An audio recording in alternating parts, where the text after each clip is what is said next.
5. rete şubahat-ı tevessülün hakkında. Elhamdülillahi Rabbil alemin ve salatu ve selamu ala seyyidina seyyidil enbiyayı vel mursalin ve ala alihi ve sahbihi ecma'in. Hobbi gelip ettik 5. rete şubahat-ı tevessülün hakkında. O 4 rete'nin ketedi fezai mezadiden izarladığınız şey değil mi? Onun için 5. rete. O 4 retede şol muhterem ahuni ki taqsiri ki qari sahibi ki men şun hakkında Jowabiye deyip vuruptum avval bu tarifim bir 2 yıl mı navrın urundağı. Şay 3 yıl olamazım. O men adım tutmadım şu tarzı çünkü maslahat şu oldu. Kullum bizim öz aramızda tertibi şungoyduk ki eğer haydi bir hücreyen tarafından bizim adımı tutmasalar, ad tutup ihanet etmesele, bir edebi, bir ihtiram, bir etmesele, bir ne levellik, tutma levellikta şey değil mi? Şu mebnabili ne var bizim hakkında elhamdülillah ne etmedik? Ad tutmadık. Ama yani yakınlıkta hop, şu Jowabiyeler yamaşadan gerekli oldu koymaklığa. Çünkü onu da fezai mezadide şu halaf-ı sünnet tevessüllerini var ahim tervis vermeden şeyin fezai mezadide pakş ettiler. Ve men hem şol avval berilen gurun yamaşadan koydum. Yani böyle ne ettim? Sırahatan şol hormatlı Celal Qari Taqsir'in benerdine, kaberde adını tuttum. Telegram'da da yazıp koydum kişi falanin Jowabiyesi deyip. Ne mi deyip şey ettim biliyor musun? Çünkü bizim öz mebnamız ustadla bilen şöyle bizim celesi ulamamız var. Ben öz başıma çaf veren adam değil. Celesi ulama olup öz tertibinin hakkında oturuşuyat, maslahatlaşıyat ne mi deydi? Nihayeten bizim öz aramızda yetilen maslahatçı oldu ki hayti bir alim, hayti bir ahun, hayti bir hücreyen yürüdüp duran şahsiyetler ki mantıqada hop kıyınanlıkta ihtilaflar düşügüller. Şöyle eğer bizim adımı tutmasa biz hem ad tutmalı olduk. Fakat şu mevzunu aydıp açıklamalarını koyduk. Şu mebnatlarında biz bu tarifin 2 yıllamında ona gurun Celal Qari Taqsir'de şu gurun şu doğrultusunda beripti. Men de şu ne etmedim? Ad hem tutmadım. Şu doğrultusunda ben gurun verdim. Ama inni gelip ad tuttuk. Ne deyip? Çünkü kıyınanlıkta hormatlı Celal Qari Taqsir'leri, ahunnik nihat Taqsir'leri öz mollasına benam Ömer Qari gelip icade verdiler.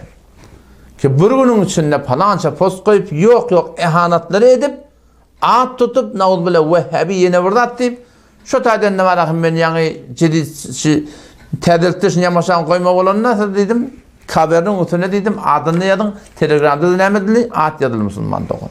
Kullum bir şuna ol şu tuğrutun edanı feyseli ettik doğrusu şu ad tutmalığın dağıtılan var hiç yokta biz başlamdak öldür başlayarlar o zaman sonra bana bir de mecbur ottuğlar şuna hakkında ad tutmalı oluyor yani. Şu mebna bile inni şu celeten var akım şun hakkında hormatı Celal Qari Taqsir'leri tevessül etmekten hakkında aqide şu deyip öyle açıklap veren gurun oldu. Şunu açıklama oldu ki şunu aytıyanda adı Hanefi mezhebin mebnatına göre aslen doğru değil Müslüman doğru. Bir bildirek haberde var elbette. Öyle yürek devullenle kendiyip fezai mezaziden bir neyse adam bana comment koydular, peyam koydular. Direkte gelip şöyle Hafiz'ten Celal Qari Taqsir'in adını tuttun. Ne kadar adamdan yürekler devuldu. Senden kıyın gördüler. Sen adını tutmasan kav olacaktı dedi. Men dedim hakol bir beyt var. Vicdan tenha mahkemeyiz ki niyaz ve gazi nedaret dedim. Bir de yürek var dedim. Ben de şu yüreğimi güppüllep vuruptu. İçine şu da daştan ne dedim. Benimki de dedim. Nece oraya dedim Celal Qari Taqsir'in şagirdleri. Vakti ki geliyor Celal Qari Taqsir ahunnik nihat Taqsir'leri öz hücrenin öz mollasına öz hücrenin okuyup veren molla şahsi bina Ömer Qari geliyorlar icade veriyorlar. Bir günün içine 10 post koysun. O şunda nihayet bir edebi, bir ihtirami ettin. Yok. Bir filmlerden tiki edip maskara bazı çıkartın.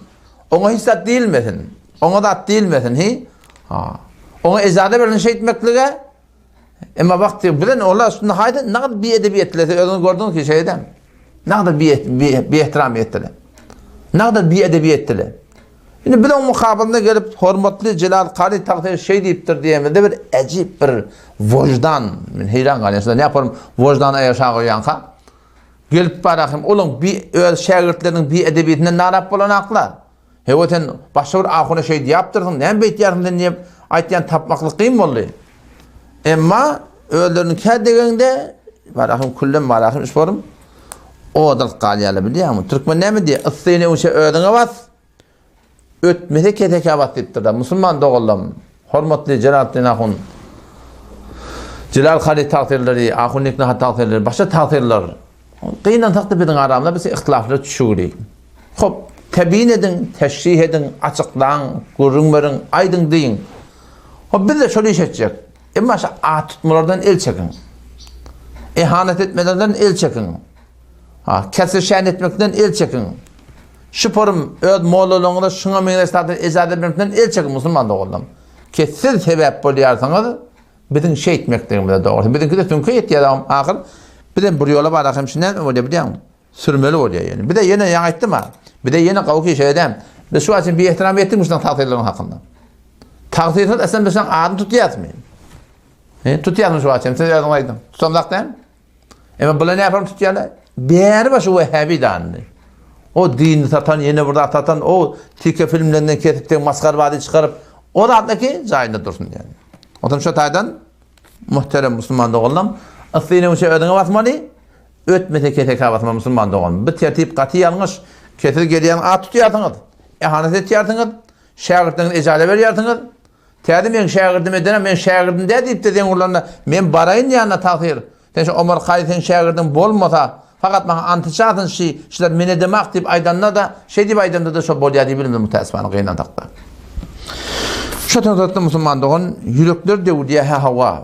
Bizim de yüreklerimiz devliye doğrusu. Bizde de var ahim, bizde doğrusu yüreğimiz dağıştan ne? Bizde kıyın oluyor, bizim şeriflerimizde kıyın oluyor. Ona hayatan çevremi tökülüp biz açıklama oluyor, takip belli etme oluyor. Biz kim bilen taraf? Biz kim bilen taraf Müslüman doğun? Biz doğrusu abi zire kah de biz. Samanın aşağı neksu de biz. Biz nerede kimse ayı biz. Bizim akidamız, menhecimiz, meramımız hem de belli. Daşımız da bizim, içimiz de bizim. Bir de ki bir gelinde Ankara'da başka form rakiplerdi, İdin'den başka form rakiplerdi, ağızdan. Bizim boğut bileşmiş Müslüman doğru. Kabul etseniz de ödünü bilen, kabul etseniz de ödünü bilen. Baraylı, Ustad-ı Muhterem Celalettin Qari'nin tede birin gurunu camiada pahş ettiler, fezai mecazide.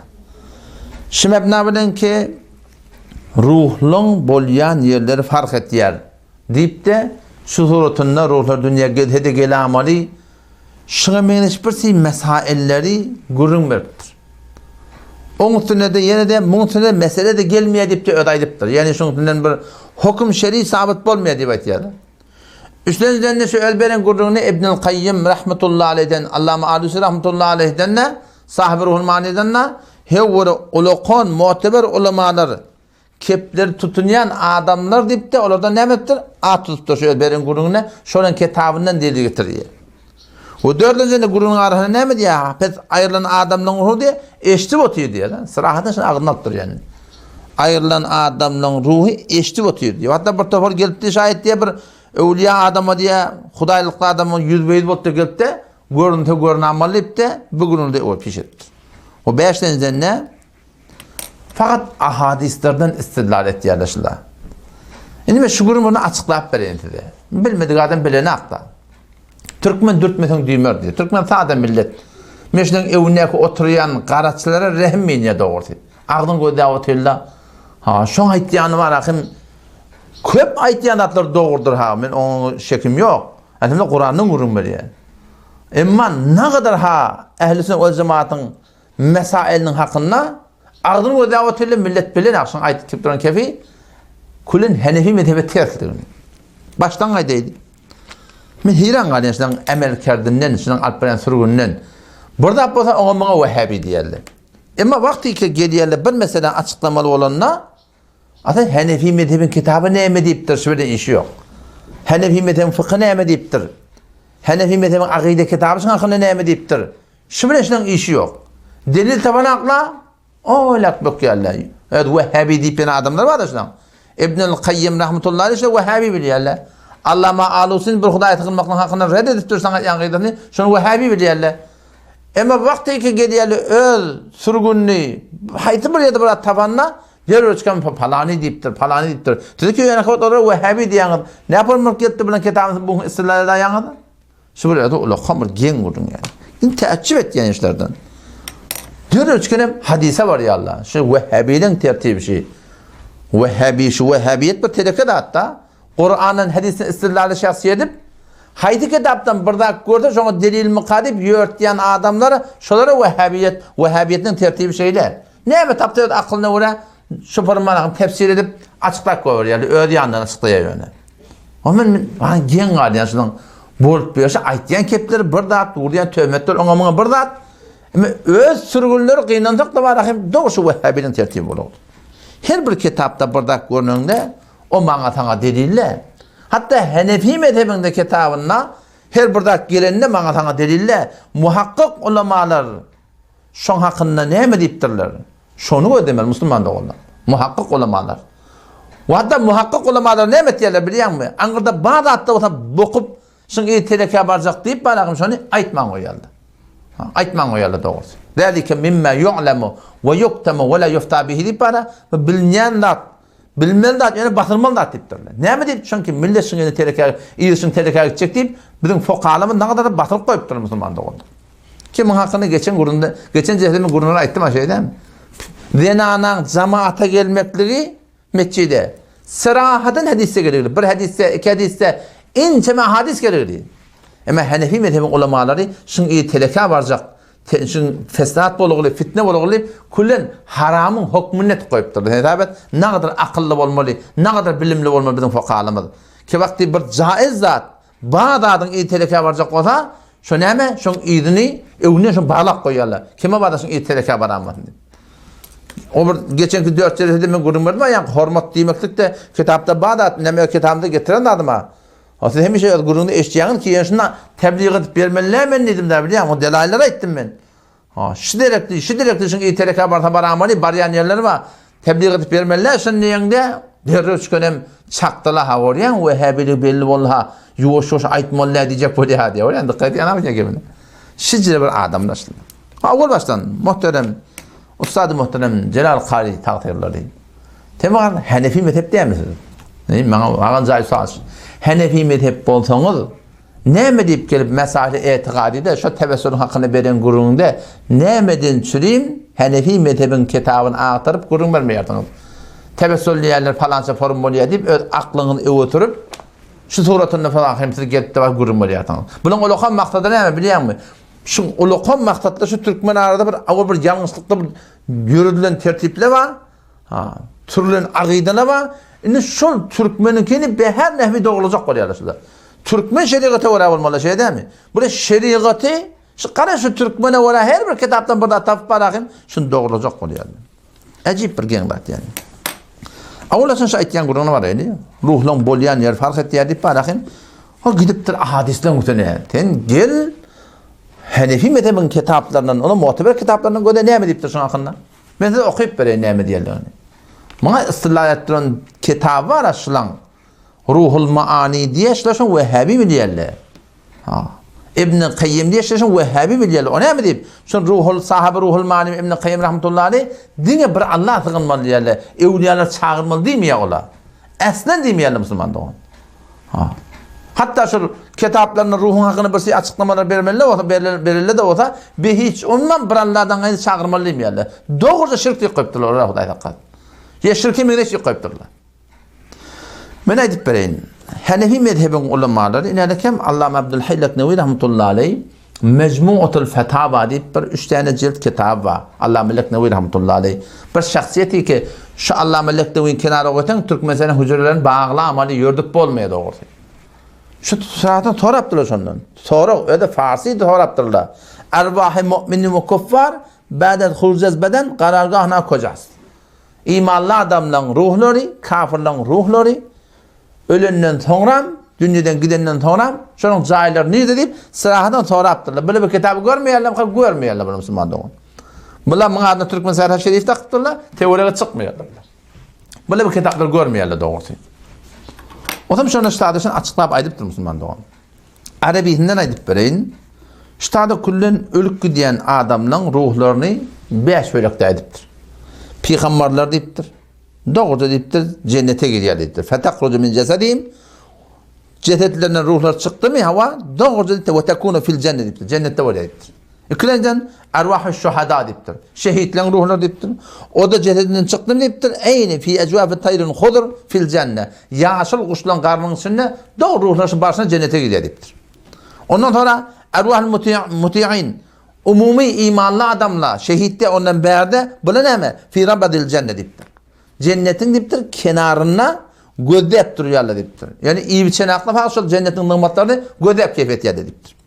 Dördüncüden ervah-ul usad günahkarda neme? Bula atmamın yerin arasına olayıptır. Kafirlankı neme? Kafirlankı deyiptir.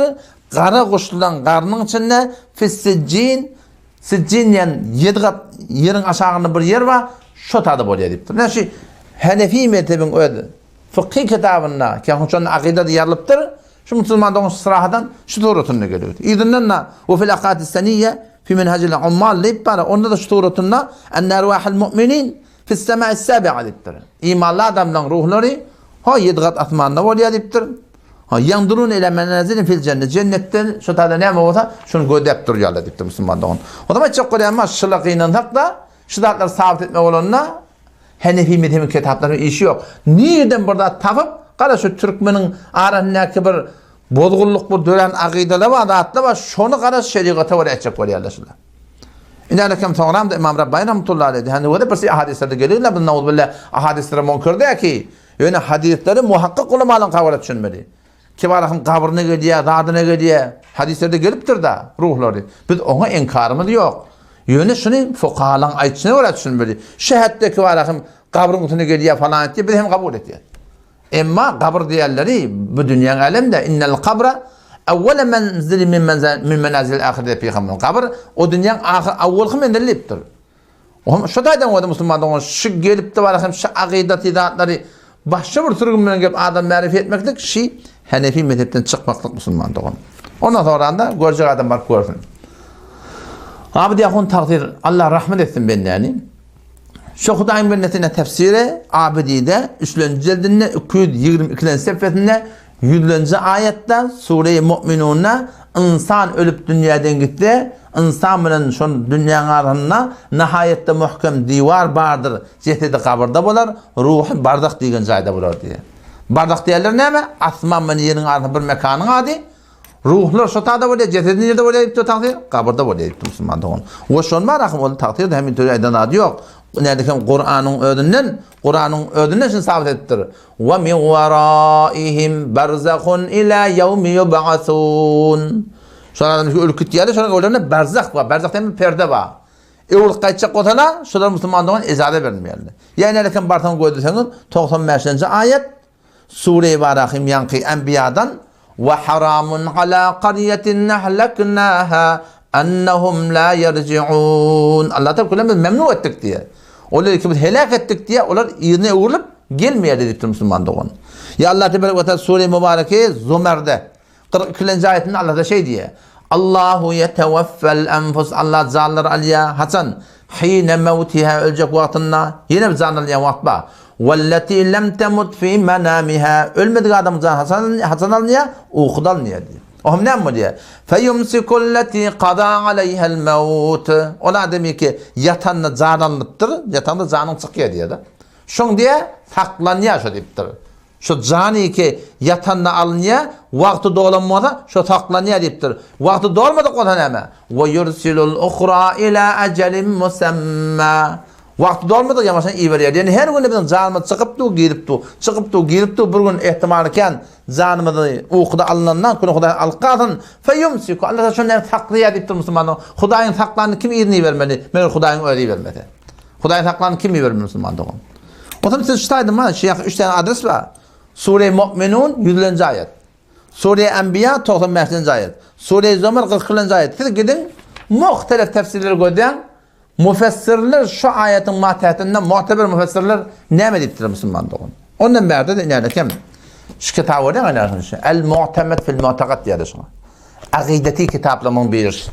700-nji ýylda uyarlandat we Wehhabiýetin henir ýetini de ýok gatmy musulmandygyň. Ýetini de ýok gat. Şo wagt ýylandat. Gelip sen aqidany aýtjak bolýan näme? Sen gelip barahym dogurjy Hanefi medemgat aqide kitabı şunu aydın her bir kitapdan burdak göründe ne maňa aqide bolup düşýärmi näme? Näme el-Mu'tamedde gerekli. 129 sefetinde näme diýe? Allama Turfaşi rahmetullahi aleyh şoň muallifi icma el-haq anas ki mordara baz dünýäne ýaran. Icma ehli haq. Tamam ehli haq ki biz ehli sünnet diýip tanýas. Şolun icma üjüpdirler. Şoňa ihtilaf ýok ki öwrüp şol dünýä gelmeýär edipdir musulmandygyň. Ýeni 140 sefende näme diýe? Ve iman bedin cümle vacib es. Şoňa iman etmek vacib. Ki her kesi bemiret o der berzakha. Şo nerede bolýar? Berzakta bolýar. Ýa-ni alem berzakta bolýar. Ta wagty bas. Ta öwlep diýilmekde Hudaý Teala irade etýänçe tamam adamdan şu tanem ruhlary şu tada bolýar. Soramda ýene şu aýaty Qur'any oturup da aqidany Qur'andan sabit etdirler. Ve min veraihim barzakhun ila yawmi yub'asun. Evlerine perde bolacak ta yamaçlardan gördün şol çıkıp eltiniýän Allah'tan dergahına ruhlar şu tada bolacak arda näme bolacak diýipdi? Perde bolacak diýipdi musulmandygyň. Otam şu taýda aýtjak bolýanym. Şulan şuň kun gynan hakda Türkmen ilini şform bir galat fikirleri ogluşlar. Galat zihnileri ogluşlar musulmandygyň. Kibarahım otursan men mecbur bolup aýtmak bolýanna. Wagty Ahmed bin Hanbal rahmetullahi aleyh diňe birçak ýerden şeýim ki Qur'an mahluk mi mahluk diýip şoňdan ne kadar agramapdyr, nurlupdyr, ýenjilipdir, horlanıpdyr, dynany ýepdir dämi? Aqidati meselede şeýdämi? Şuda aqidati mesele şoň aňatynda o Hudaýdan gaýny çağırma falan men diýip takdirini o aýtdy dämi? Şoň ýerden şula şeýle bir datdyr gyndan takda barahym ýerlerler. Ondan sonra da men adres bereýin, beterken ulap gitmeýin. Merkatda Kitab-ı Tibbi ve Rukada şu tada Türkmenlerin ahna bir aqide vardır. Bilmeyen ruhlar gelenini, enin ruhu, atan ruhu bilmeyen bir möcegin tetin veriye, bilmeyen şoňa meş hayta birdan tetin veriye. Allama Mevlevi rahmetullahi aleyh diye fe'abtala sallallahu aleyhi ve sellem hadal etiqad. Peygamber Efendimiz hem etiqad batıl etti diye kullan. Ki bir ruhu öwrük getin, öýe gelende Türkmen adı bada. Bir goşun bilmeyen bir möceg burada tergelende ejem ruh gelen bolmaly. Nänem ruh gelen bolmaly diýip bara şu form etiqad ba Peygamber Efendimiz hem etiqady batıl etdi. Allama Mevlevi rahmetullahi sırahatan aýdypdy musulmandygyň. Imam Rabbani rahmetullahi bar gojagyň gören. Imam Rabbani rahmetullahi 3-nji jildinde 31-nji sefetinde ýalňyşym adres bereýin. 3-nji jildinde 31-nji mektupda 423-nji sefetinde çanky jedid çapyndan inalekim ştada Jilal Qari Taqsirin aýtýany görürmän şada. Hatta bir toporlar diye gelip şaýat bir öwliýa adama Hudaýlyk adama diye ýüzbeýin görüntün diýen gurruna aýdypdyr da. İmam Rabbani rahmetullahi aleyh näme diýe bilýärmi? Zinhar bi kuşuf khiyali we zuhur mesali etiqadat muqarrar ehli sünnet ve cemaatra şekerallahu teala sa'yahumra az das nadahanipdir. Bir siridatta ve tasavvufun arasında, toplum arasında umumi ölçündürmek kıyım bolýar. Ol zuhuri, şuhuratını varahim, kuşufa khiyali zuhuri mesali mana alantı diye, ehli sünnetin diye etiqadından çıkaman, habardar bolun dipdir. Ve bi khabi khiyali khud garra neşebenipdir. Bilmeyen dişinde geldi falan etti, gözüme görünüp burada dipdi, ehli sünnet o cemaatın etiqadından habardar bolun, çıkaman deyip. O näme deyip? Ki in ferqi naciye, necat bi mutabet in ferqi naciye mutasavvirliz. Necat tapacak olsan diye, ehli o cemaatın aqidetine göre bolmaly. Toram diýdinden ýene de 2-nji jildinde mektubat İmam Rabbani rahmetullahi 58-nji mektubunda sırahatan aýtýar, bir naql ruh beýle şeýle gitdiýe diýen adamdan hakynda diýipdir da. Şola diýipdir men şu qabr adabında ana näme karşydan öýdi diýe. Şu diýe, şo näme diýip öde? Sen beýle şeýle aýlanıp diýen gelip dünýä ol kulan azap diýende şondan aýrylmaly bolýar. Nigmatdan kulan üzülmeli bolýar da. Olam şu kulan ehli o cemaatın etiqadyny kulan jur gelen ak diye. Soram näme diye? Afsus, hezar afsus diýipdir. Müňlerçe şoňa arap bolmaly zat näme? In qasm bettalan şu kadar ödün betalata batylçyga uran adamlar hudra be mesele şeyhi gereften. Ödüne men pir diýip aýtýarlar şuda diýip. Ve muqtaday ehli İslam gaşdan millette olan agyny ödep millete baş bolup berler. Dallu fa adallu. Gomrah bolugly, gomrah edigildipdir. Men aýtdymmy? Men aýdam. İmam Rabbani rahmetullahi aleyh nädekem. O şoňa men musulmandygyňdan başga da men eger adres berjek bolsam, muhakkına adreslerken şähertde men kifayet edeýin. Nädekem İbn Humam rahmetullahi aleyh mevlevi kalamına getiripdir. O şular musulmandygyň biziň aqideti kitaplarımızda, tasavvufun kitaplarımızda, tefsiri kitaplarımızda gelen dat.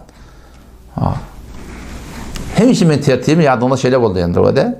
Ben önce Hanefi mezhepten aytıp berýändim, Kur'an'ın açıklamasyny aytıp berýändim, hadisi kitaplarının açıklamasyny aytıp berýändim. Umumen men tertibim şeyleme. Eger bir radi bolmasa ki hadisi kitapdan sabit etmek olsa, tefsiri kitapdan sabit etmek olsa ol ayrı gurdum. Etiqadi kitapdan okuyup berdim. Hadisi kitapdan okuyup berdim. Oşu turdum Müslümandan fıkhi kitapdan emes de okuyup berdim yani. Otam şu daydan hormatly ustady muhteremiň şun hakynda aýtýan gurun bar akyň gaty bir ýalňyş. Onu ikinci aýdan gurun näme? Muň üstüne mesele gelmeýär diýe de. Yani ruhu uğrup geliyor, bardat, qavadım görüntü görünameli, muň mesele gelmeýär. Ustady muhterem, şuna mesele getirirler de şu mesele. Megerten öz gurrunda aýtmadym, aýtdym aýdan akmy. Ewliýalar şol çağıramali, Hudaý eşitdirýär falan hep çağırdım bolýar diýdim ýa diýen akmy. Asla aqidesi diýdim ýa diýen akmy. Diýdi dämi? Allah melekne we rahmetullahi näme diýe. Şu ýanky öz walakim fatwa kitabynda, Mecmuatul Fetawatynda 3 jildinde şoň awwalky jildiniň 27 seferde näme diýe. Bir adam ki ewliýalar daşdan çağırýar. Ya falan şeýle ýetişe boli. Sen Hudaý tapda maňa doga edip berewer diýende şoň hakynda Allama lekne we rahmetullahi näme fetwa berdir. Hada raculun fasidul aqide diýe. Şu bir adam ki şu etiqadı var. Şu etiqadı tebliğ ediyor, şun aqideti fasit şun deyipdir. Bel yokşa aleyhil kufr. Dinden çıkmakla mümkün niye? Önemli değil. Fe inne sema'al evliya min ba'idin leyse bi thabitin. Evliyanın daştan tereşmekten sabit değil. Bu Allah Teala'nın hasılatı bu diye. Bu Hudaý Teala'nın hasılatından gelip de var akıyım. Hudaý etdi amal bolsa bola amallayıp. Sen Hudaý Teala'nın üstünü yükleyen ne Kur'an'ın delilin var ne hadisten delilin var. Gelipdimiz şu form milleti düşündürmekle Müslümanlığın bir ehlisine ve cemaatin etiqadından haris burdat. Yani orlar diyen o da ben falan ya kafir ya müşrik ya burdat diyeme Hudaý Teala'nın. Diyor buraya tekfir etyen diye de yok babacan. Siz gelip milleti ehlisine ve cemaatin hilaf aqidesine burdat müptela edildi. Gelip de ona mana da Vehhabi diýmekdiňiz. Müslümanlığın şunun gaty bir ýalňyş yani. Mesele çıkanak, mesele çıkarılı. Inen surahatan ayrılan adamdan ruhu eşti otyr diye de o da. Oturan adamla näme düşünmezsinden? Şöyle 6 daqiqa 19 saniye yayradylan gurunma. Şoň dogry 5-nji daqiqa 40 saniyeni okuýan sırahatan şu bir tobar adamy unnat şoň ona şey diýip aýtdy. Näme diýe? Pet ayrılan adamdan ruhu eşti otyr diýe. Adamlar şunda näme düşünmeli? Näme düşünmezsinden? Emma Allah melekne rahmetullahi näme diýe? Hada raculun fasidul aqide. Bir adamın şey etiqadı bolsa ki ewliýalar her yerden eşdiýe diýmeklik. Şerifler fasidul aqide aqidet doğru daşlı adam deyip Hudaý taqqatyn yani. Otum şu daydan mesele çıkmaýar. Müslüman doğan siz gelip şundan galat tebessülüňizi gelip ýördüp dursaňyz millet pakirde näme diýip bilen ak yani. Men de otsun ki ýetir men aýtma bolýar men näme diýen ak. Men bayat tutmajak bolýar nahyň. Wagty ki gelýän baba sen men hiýaşna şu jürelerine näme diýip söylediň ka? Gelýän muallim ortmoç bir maskara suratynda bir film ol bir kullen bir diyanata bir değişiklik film. Aslında kullen malakın bir dünya ona gelip adamın filmini gelip dini tebliğ eten adamın kaptalına koyup her Allah Teala'nı hop dişte görsen buraya da ehl-i sünnet o cemaate akide şağa Hudaý Teala bir mesal zat Rabbimiz Allah dişinde görsen buraya.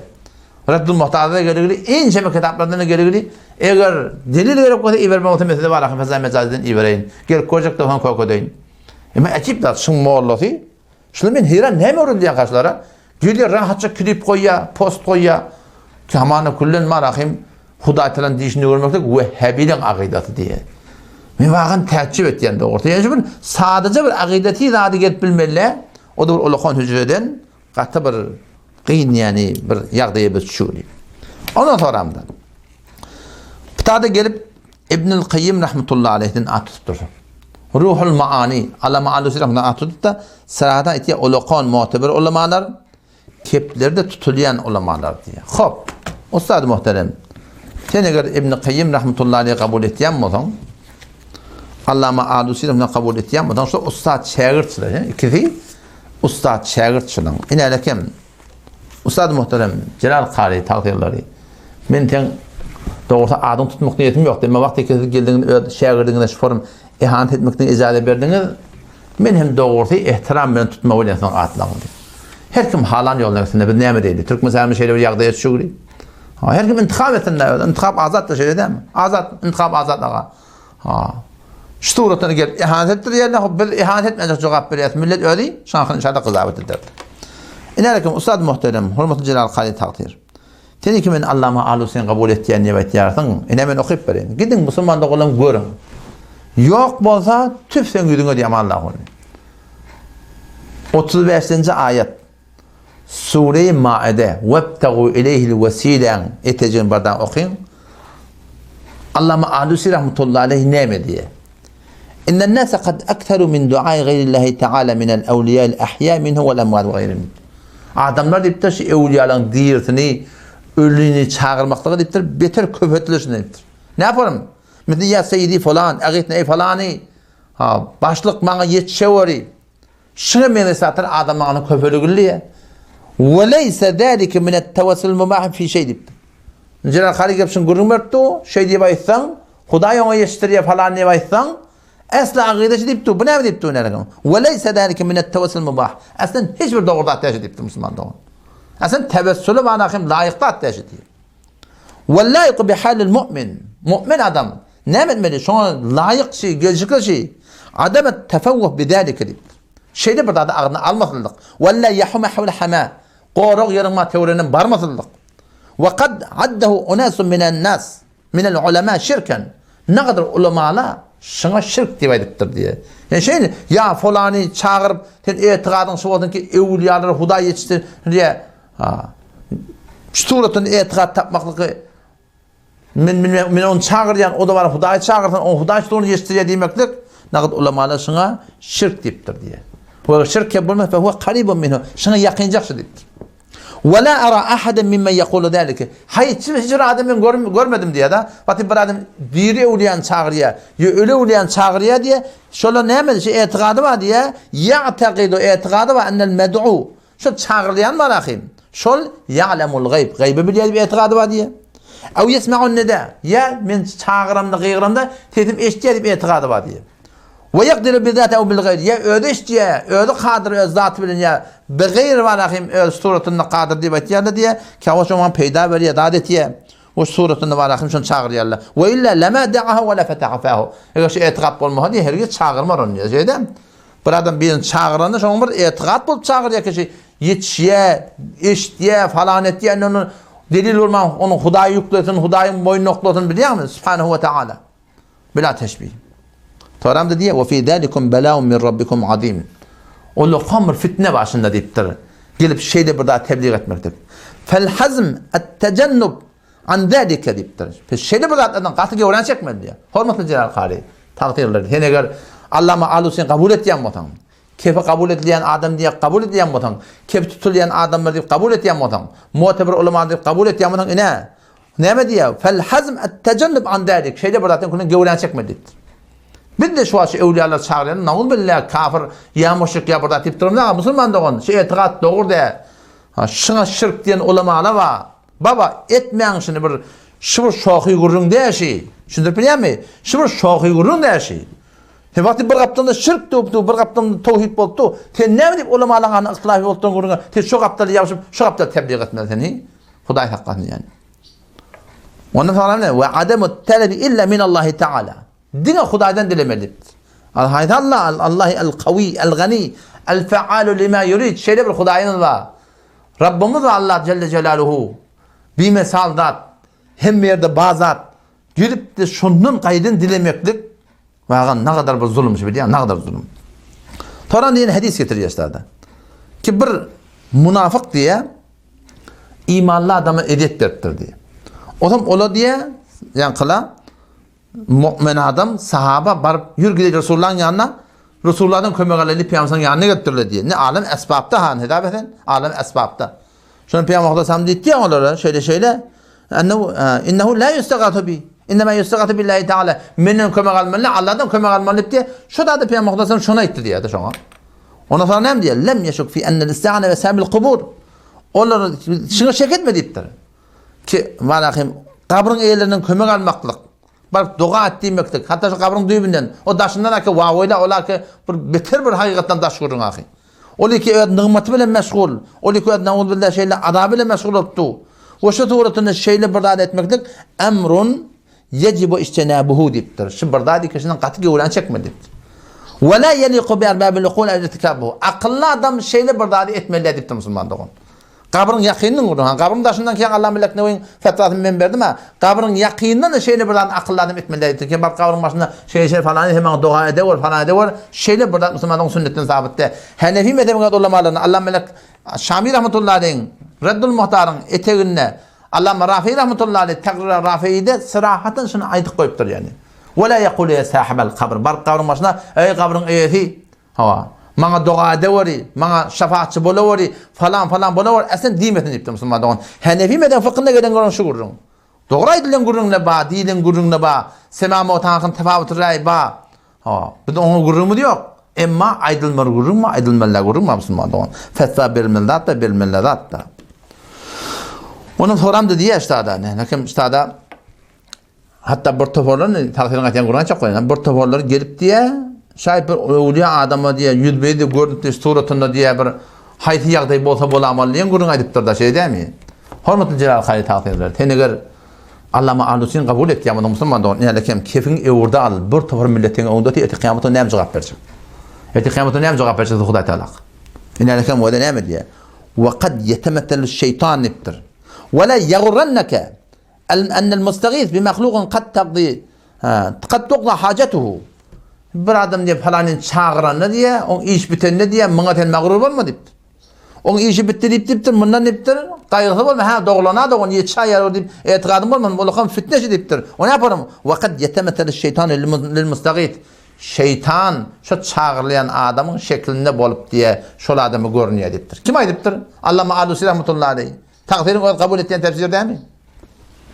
O sonra keramet muhadib etti. Heyhata heyhata innema huve şeytanun adallahu ve agvahu ve zeyyene lehu havahu diye.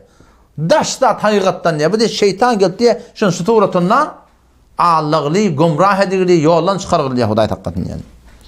Toramda idini yeni bir gurun ediptir ki bilmeyen ne kadar bizim aramda ihtiyarlı var da hemen bir adam diye ölünün horam diye suratında onun ruhu başlı formu diye kudret kâne diye falan et diye şu gurunda üstada hem bir ruhun diye kudreti bulup bir ayretim bir şovga verip ayretim bir güyce geldiğini bir ölünün horam bir ona da inkarımı da yok. Yani sizin aytiyancılığını da ediptir. Toramda dua ediptir. Nes'alullaha Teala bi esmaihi. Allah Teala'nın avudan adlarını Allah'tan dileyet. Eyyasimene min zalik.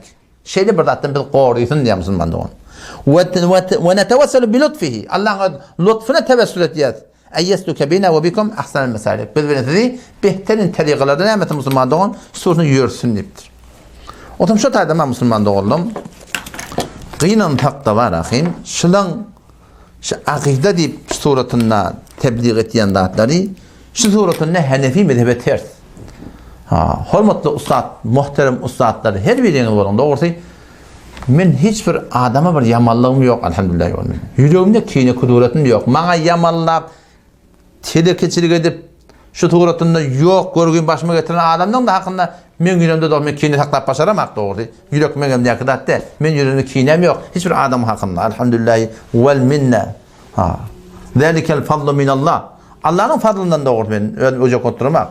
Yani bakın açık koyamadım bir de ki şu kon millete baş oluptur, şu gururmiyet, vahdetiyet, Müslüman olama doğullum. Ben xahişim şey. Bu da gelin bir yere gidin, otur söyleyin, açıl söyleyin, neylekim dar çukurba cevap vermeli. Erti kıyametin ilk katı adab ol bir alimin kıdiptir Peygamber Aleyhisselam bir hadisini gördüm. Ki milleti gumrah edildi. Peygamberin korkan da açı. İnnemâ ahâfe alâ ümmeti. Men fakat dinle bir tızattan korkan ümmetim hakkında ediptir. O da neyme? Başlıkları ki gumrah et ya dedi. Başlıkları ki gumrah et ya dedi. Men şu bolasım geliyor. Nak doğrusu. Ama men şu esen bolasım geliyor. Men bolasım geliyor. Ne etmeli? Hanefi mezhebi ödemeli. Kur'an'ı aklına göre tefsir etmeli. Hadisi aklına göre tefsir etmeli. Her kitapta buradan gelene alakına millete aytmalı. Bir Bağdat'ta otaşın iteleke varacak kadar baba millete aytmalı. Bizim fukahalarımız süpürmüştük. Bizim muhaddislerimiz süpürmüştük. Müslüman da oğlum, Müslüman ulamalar. Vağın gerekli yani bir şilakta derineydi. Kefin öğür varmaklıktan adam küçelmeye. Ama mazhab rahmetullahi aleyh. Ama adam orada kefine öğür vardı. Yüzak bulun şu yan kurunahun takdir diş doldurman hakkında. Avul diş doldurma doğru deyip hevre katı durup ol yankı zahadanı namaya alıp cildiye kefedabay zahadanı vardır. Katı surutunu yürülenip Sonra delil göptür, daha dettir dolanlı. Omşu oturalım verse ne yapalım dolanayan o da mamadan dolanıptır kefenleniptir. Kur'an ahun takdir şunun üstüne kiçelmedi Müslüman doğan. Kefi öğrü almaklık. O görmeyiptirsin, yanlış görüptirsin, başka form görüptirsin. Gelip hemen yanlışıptır o demektin ne miradı var? Dünyanın önünde ben önümde bir bırak doğru değil. Ben tarafın karasa kullum bilemek. Kabrın başında var telgin etmektik. Ölünden toğram. Şu telgin bir mesele var. Müslüman girmen gurmete odak küçük. Şu doğru değil. Ben bilemek dostuydım. Ben göremek dedim. Benim ustadlara zaten ismi yadımda yok. Böyle bırak dedim. Sonra delil getirdim bana. Fezai mezayda kimliğini bilemek benden. Şöyle yani Bağdat. Bağdat mısın? Güdün akıllı ben bilmeydim dedim. Ben hemmedat biliyet mi? Hemmedat sorularını Peygamber ben bilenim yaptım. Peygamberden ne kadar hayırlarda ben bilemek deyipti doğru. Bilmeyenlerden bilemek demeli. Yalnızsan yanında yalnızsın demeli Müslüman da onu. Sözün kıyıtkılı Müslüman ulamada oldum. Hasesize yülleniyen. Hani geleyin, otur söyleyin. Hanefi mezhebin mebnatı bilen. Vallahi yerine biz tebessüle kabul, ziyarete kabul, mezhebe biz payben, tesavvufunu kabul etiyet. Mevludunu biz kabul etiyet. Yöne Hanefi mezhebi öyle. Mezhep ne mi deyiptir Müslüman da onu? Öyle taam vermeniz biz kabul etiyet. Siz zaten biliyorsunuz ahi. Gelin otur söyleyin, mezhep ne mi deyiptir? Ne mi fetva vermeli? Hayti bir dedi ki millete layık bolsa, şunu fetva verip de bana milleti rahnama etmektik. Biz inşallah dünya kılına abad eder. Allah hemecemeden kabul etsin, kutaylar maaf etsin. Yeni bir bölük şu hakkını vermek yadında var. O da yankı doktor taqaza ettiler, tenki hormat deyip aytmaklık caiz ziyaretin dediler, hormat deyip aytmak. Şimdi delillerini aytıp verdi dediler. Nerede delil var şuna? Kur'an'da delil var mı? Hadiste delil var mı? Fıkhta delil var mı? Hanefi mezhepte şunun goncayışı var da hiç irat yok. Bağlığını gurrun yok Müslüman'da onun yani. Ya Allah evliyanın hürmetine, peygamberlerin hürmetine, şehitlerin hürmetine, Kur'an'ın hürmetine, ben doğam kabul ettiği için iradı yok Müslüman'da onun. Şimdi delilleri nerede deyip benden soruldu. İnşallah Teala onu ben aydıp veren. Yani o da şunu bil, tebessül liyanat biz seddeset kabul ettiler. Tebessülle Allah'dan eli çağırılmıyor yani. Dine tevekkül ner bolar endişe maya, gevnin iyi verme her hayata zaya, barsanın dayancı kadir hudaya, kime dayancı olmalı? Allah'tan ödegâge dayancı bolma. Dayancın, dayancın dine bir Allah olmalı. Men heyran şundan bolup yaşlanan, kabrını yedinna. Baba ziyaret kabul bitti, kabul etti ya tabi yani şey edem. Men yolma haliyen hiç o yolmasını barasını sonra. Men yolma barsam men yülem kabristanı doğurdu. Hetmen yüde, toğdan okul men barkayt yani. Ama şöyle bir din kalmışır, kabrını yedin nasılda. Eğer vağın kabra barıp üşmöklükten kabristanı barmakta ne maksat var? Şu ölüp yatanları dua etmeli, başka ne mi? Ölcün yadı talmalı. Şuları dua etmektik, ölcün yadını talmalı. Kabristanı şey ikilattan başka maksat yok Müslüman'da oldum. Ama şöyle bir, eğer kabrdan peyda bolayan olsa, adı köpeği 124 bin peygamber geçiptir. Vağın şeyde birden peyda bolayan olsa, şimdi iyi fitneye barmayan olsa, Allah da şu an kabrdan belli ederdim, etmerdim. Hani peygamberden kabrları? Elem cahan dünyada bolasa 4-5 tane kabr belli kalarlar belli de. Ne mi deyip? Çünkü şunda fitne var. Şundan köp adamlar kanat fikirler ötüşüyorlar. Men aytyan gurumda hol Allama Fakrettin Razi rahmetullahi aleyh tefsiri kebirine 18. ayet Sure Yunus'a aylık koyuptur. Şu kabrın başında kabrı tilap, gul koyup beni vura edip şu form etiqat yaman emeşler kabrdan Allah'tan Allah'a şefaat edecek falan edecek deyip bana sırahatan naudzubillah dile alar yarkep de ola yal koyuptur. Müşrikleri mengdeşi deyiptir Huday haqqan yani. Şu sırahatan ayet koyuptur. Şu hiran meşler şu dağıtlan idin nasıl ruh yine bir zat baba ruha bizim imamımız var. Allah Teala kimi iyi verdi iyi verer biz öyle işimiz yok. Bu da bolmayacak zaten. İmkanı kadar kalsa bolmayacak zaten. Ulamalar yarmadık zaten de doğru. Yarattırlar. Ama fetva ona da Müslümandır. Ben sen o da ruhlardan başla. Bir şey oradaşlarına ferişteler var. 11. ayet sureye Ra'd barda okuy. Lehu mu'aqibatun min beyni yedeyhi وَمِنْ خَلْفِهِ يَحْفَظُونَهُ مِنْ أَمْرِ اللّٰهِ İnsan için şun evinin ardından idarlap verirler var, takip künendeler var. يَحْفَظُونَهُ مِنْ أَمْرِ اللّٰhi Allah'ın emri bilen şöyle koruyarlar diye. Kimi? İnsanı koruyarlar. Şimdi bu şiddetle ferişteler var. Ruh geriye gelmeye Hasan Allah ecada verte geriye amalı buradan. Onu gururuna dursun baba. Daşça oylanda Kur'an etti ferişteler var. Setler var. Vallahi billahi tallahi var. Şuradan çok kömöklep bolýan. Sen şulara ferişleri sen Hudaý aýdyp bolýanmy? Hudaý ki eşdipdi. Şoňa näme sen aýdyp aýtjak şoň. Ki bir aklyňa jol gelýärmiş bir. Şu bir düşünmer ýalyp gürrüňüş janly gony. Bu sen dayanjyň. Sen bir Hudaý billah sen. Sen Allah'ını bil. Sen Allah dayan, Allah sığın, ol ferişteni verdi iverer, ruhu verdi iverer, ölünü verdi iverer, dirini verdi iverer. Baba, sen Hudaý bilen bol. Sen Hudaýa çok taňyrsyz, yerek başy gymylamaýa diými ýa-ni? Pedona näme etmeli? Taňryny tutmanda şey edämi? Taňyrsyz aga yerek başy gymylamaýa edäm, şey edämi? Sen onu gelip ruh tutmaklygyň näme bu? Şu manasy barmy şoň aslında? Baba, sen şu ruh diýanyň da, sen şu ewliýa diýanyň da, sen şu peýgamber diýanyň da, sen şu falan diýanyň da yetişjek bolsa, ferazan aýtýan, yetişjek bolsa Allah Taala'nın emrine muhtaç. Ta Allah islemese bolmaýa. Sen onu gel Hudaý tut da atan üstadım. Olara memur. Olar ne hesap çağırılma. Şu ferişleri daşçılarında bak. Şunlarına da yapmamı. Bunlar memur babacan. Bunlar gödeşip durlar şu yeka tanrı näme diye. Şollaysa ola gymylly Allah. Ola aýtmasa gymyllamay Allah. Sen gymyllamay Allah. Sen şu Hudaýa aýtdymykdy gelişýärmemişler da. Baba ola Allah'ın memurlary. Allah ýa-ni şu bir tadyja gurun şey. Şunu çoroşdurup bermeli. Milletin iman etiqady muhim mesele. Şoky mesele de. Fıkhi meselen itereke varacak konuda bizim Hanefi mezhep ulemalarımız şu doğru peygamberden Bağdat'da ne ettiler bileyim haramın hükmüne dikkat. Fıkhi meselede gelip itikadi meselede gelip şeyle Bağdat'ın itereke varacak konuda bir gelip statlara ağrım vermektemin ne mengizdi bil. Ha ne men salt edecek oluyor. Ne men salt edecek oluyor biliyor musun? Awul Bağdat'ta aydıptırlar deyiptirler. Ondan onu halaklar ol aydıptırlar. Indi qara şolanqa yalňyş diýjek ya babacan. Yalňyş diýip bermeň. Gelin dost oğucağa şuurun. Siz şunu tutun şunu konu diyem Allah. Allah temcem tevfik versin. Vesselamu aleyküm ve rahmetullahi ve berekatuhu.